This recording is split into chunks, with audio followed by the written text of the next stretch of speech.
a continuar con la clase número 4, la clase teórica número 4. Vamos a iniciar haciendo un breve repaso de lo que hemos visto hasta ahora. Hemos visto fuerzas en el plano, concurrentes y no concurrentes, y las condiciones de equilibrio son para las fuerzas concurrentes que la sumatoria de fuerzas en el eje X sea igual a 0, que la sumatoria de fuerzas en el eje Y sea igual a 0, y que las condiciones gráficas sea un polígono de fuerza cerrado.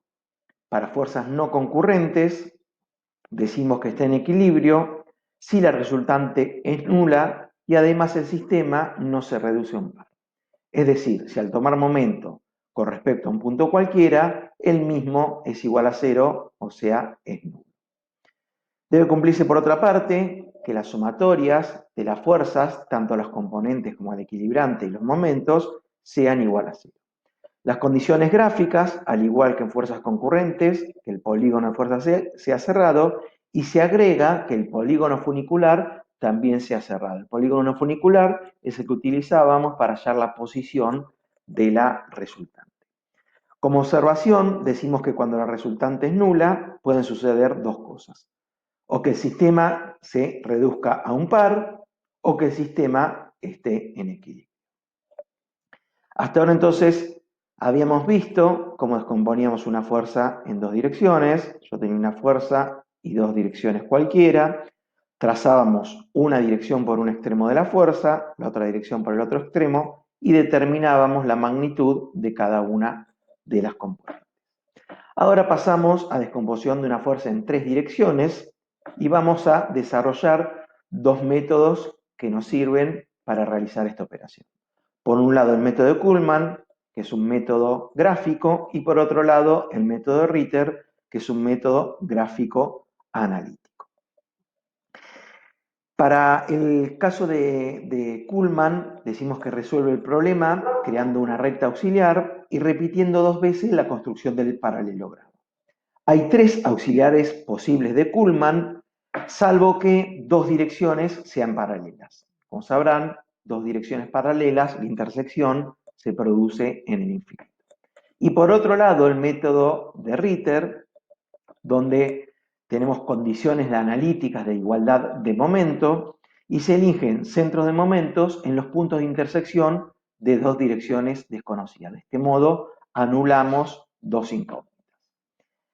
Estos métodos nos sirven para determinar los esfuerzos internos de elementos de estructuras de barras o más conocidas como de alma calada, como pueden ser estos reticulados que acá se observan en el Museo de Bellas Artes de la ciudad de Córdoba.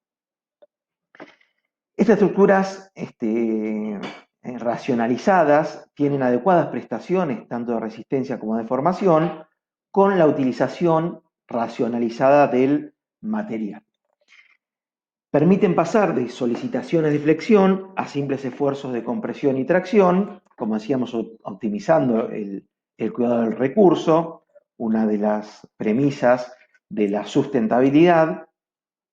Y como decíamos, simples esfuerzos de tracción, cordón superior, y compresión, cordón inferior, y esfuerzos de tracción o compresión en las diagonales y las montantes.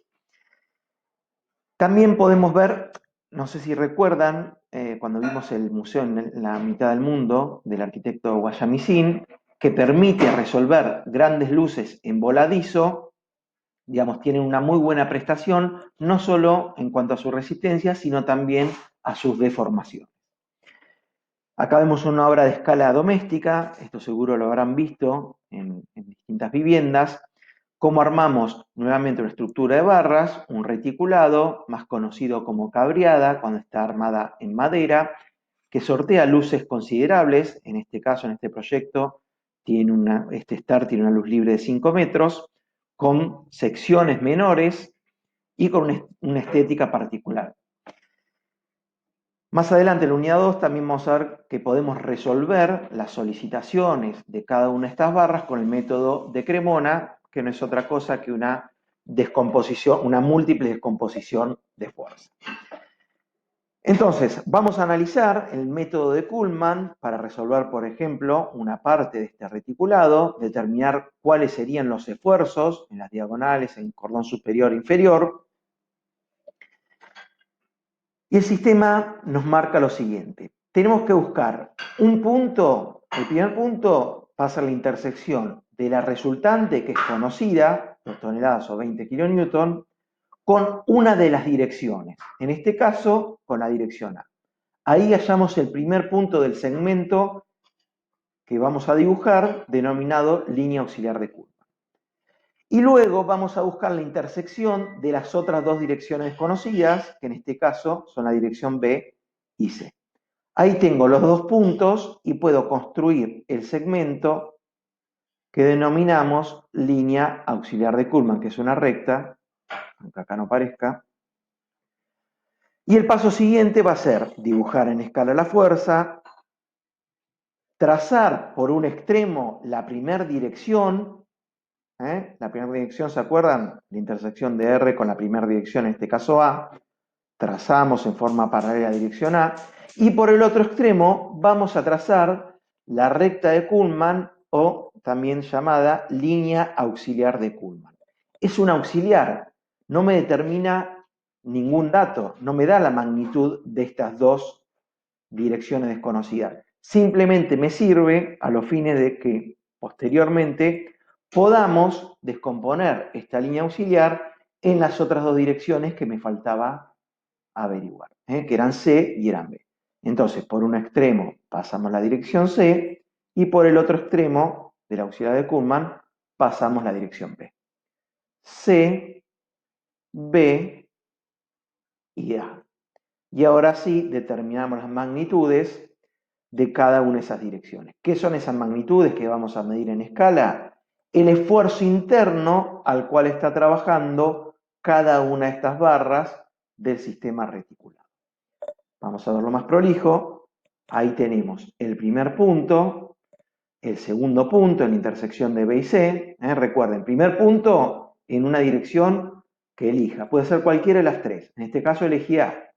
Primer punto. Segundo punto, la intersección de las otras dos direcciones desconocidas, B y C. Descomponemos la resultante en A y en la auxiliar de Kuhlmann. Y posteriormente descomponemos la auxiliar de Kuhlmann en la dirección C y en la dirección B. Y ahora sí, medimos en escala y tenemos el esfuerzo, como decíamos, de cada una de las barras de ese reticulado. ¿Puedo utilizar en vez de A, B o C? Sí, y los valores me van a dar iguales. Nosotros generalmente les indicamos que lo hagan con las tres auxiliares de Kuhlmann para verificar que están haciendo bien el ejercicio. Cuando uno tiene mayor gimnasia en la resolución del trabajo, generalmente hace una sola resolución. Pero siempre está bueno tomar los otros dos casos como verificación. Vamos a ver el caso de, digamos, si tomamos la dirección C, intersección entre la resultante y C, hallamos el primer segmento del auxiliar, primer punto del segmento del auxiliar, y el otro punto donde va a estar, en la intersección de las otras dos direcciones, A y B. ¿Cuál es el punto de intersección? Este que está acá.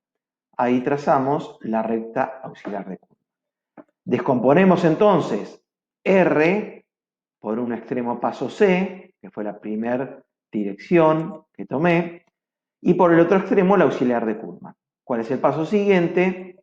Vamos a descomponer la auxiliar de Kuhlmann en la dirección B, que pasa paralela, y la dirección A. Nuevamente medimos, fíjense que me dan los mismos valores, FA 3,35, 1,12, FC 2 toneladas. Bueno, lo mismo podrían hacer con la dirección B. Y si bien acá uno a simple vista no se da cuenta dónde está la intersección de B, nosotros podemos tomar la continuación de B. Dibujamos la recta de acción de B y acá encontraríamos la intersección de R con la dirección B. ¿Dónde está la intersección de A y C? En este punto que está acá. Entonces la línea de Kuhlmann estaría dada por este segmento. Posteriormente ese segmento lo tenemos que descomponer ¿en qué? En A y en C. Bien, vamos a pasar ahora al otro método, que es el método de Ritter. Vamos a repasar que era Ritter. Bueno, decíamos que se eligen centros de momentos en los puntos de intersección de dos direcciones desconocidas. ¿Qué decía Varignon? Varignon decía que el momento que produce la resultante por la distancia a un punto es igual al momento que producen las componentes por la distancia al mismo punto. Quiere decir que si yo elijo un punto cualquiera en el plano, supongamos acá,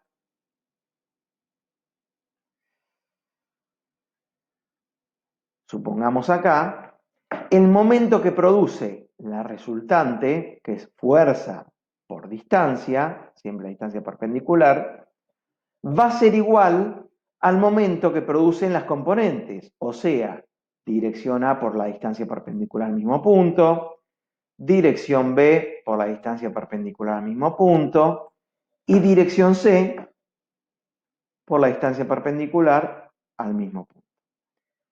¿Qué sucede en ese caso? Tendríamos tres incógnitas. ¿Cuánto vale FA? ¿Cuánto vale FB? ¿Y cuánto vale FC? ¿Cómo hacemos para tener una sola incógnita? Porque con tres incógnitas no puedo resolver el ejercicio. Lo que vamos a hacer es buscar un punto donde se anulen dos direcciones. Si por ejemplo yo tomo un punto sobre la recta A, voy a tomar momento de R por esta distancia, más momento de B por la distancia perpendicular, más momento de C por la distancia perpendicular. Pero ¿cuántas incógnitas estaría teniendo? A, por supuesto, no la tomo en cuenta, porque la dirección pasa por el punto, la distancia es 0, fuerza por 0 es igual a 0, pero tendría dos incógnitas, B y C. Entonces vamos a buscar un punto donde dos direcciones se anulen. Por ejemplo, si tomo un punto acá, fíjense que tanto la recta A como la recta C pasan por ese punto, con lo cual estaría eliminando dos incógnitas. La única dirección que genera momento con respecto a ese punto sería la dirección B. Quiere decir que podría ser la resultante por la distancia igual a FB por la distancia. ¿Cuáles serían las incógnitas acá? Bueno, la resultante la tengo por dato. ¿Por qué decimos que es un método gráfico analítico? Porque las distancias las medimos directamente del gráfico. Tomamos la perpendicular. Quiere decir que yo podría tomar la distancia de la resultante al punto AC, porque lo tengo por dato, tomamos esta distancia.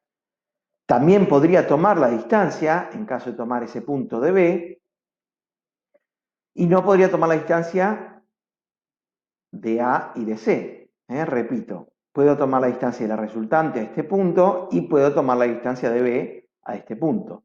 Pero la distancia de A y de C, ¿cuánto va a ser? 0. Quiere decir que se anulan dos incógnitas. Entonces, comenzamos tomando, para hallar cuánto vale A, la intersección de B y C. ¿Dónde está la intersección de B y C? En este punto.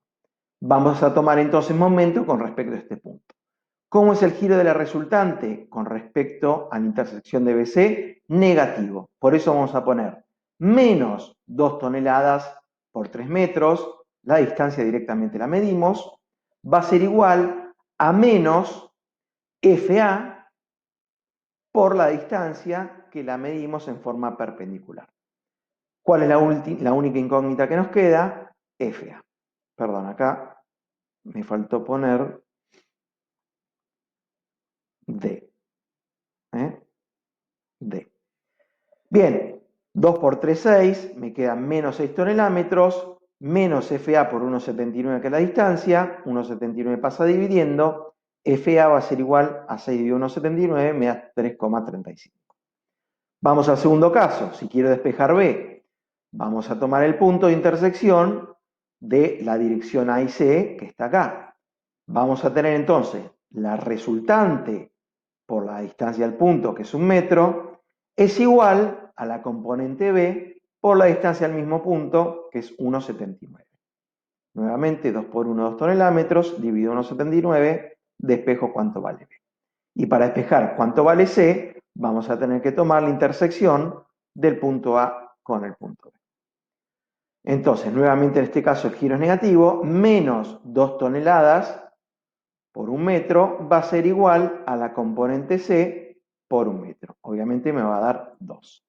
Bien, vemos que verifica, tengo los mismos valores tanto por el método de Kuhlmann como por el método de Ritter. Bien, con esto finalizamos y la semana que viene iniciamos fuerzas paralelas, que es la introducción a reacciones de vínculo, que es el tema principal de la unidad número 1. Todo esto pueden leer en las teóricas que hemos subido al aula virtual. Pueden, si quieren, leer fuerzas paralelas y reacciones de vínculo, así cuando damos la próxima teórica y práctica, están un poquito más empapados en el tema. Muy bien, hasta el lunes que viene, chicos.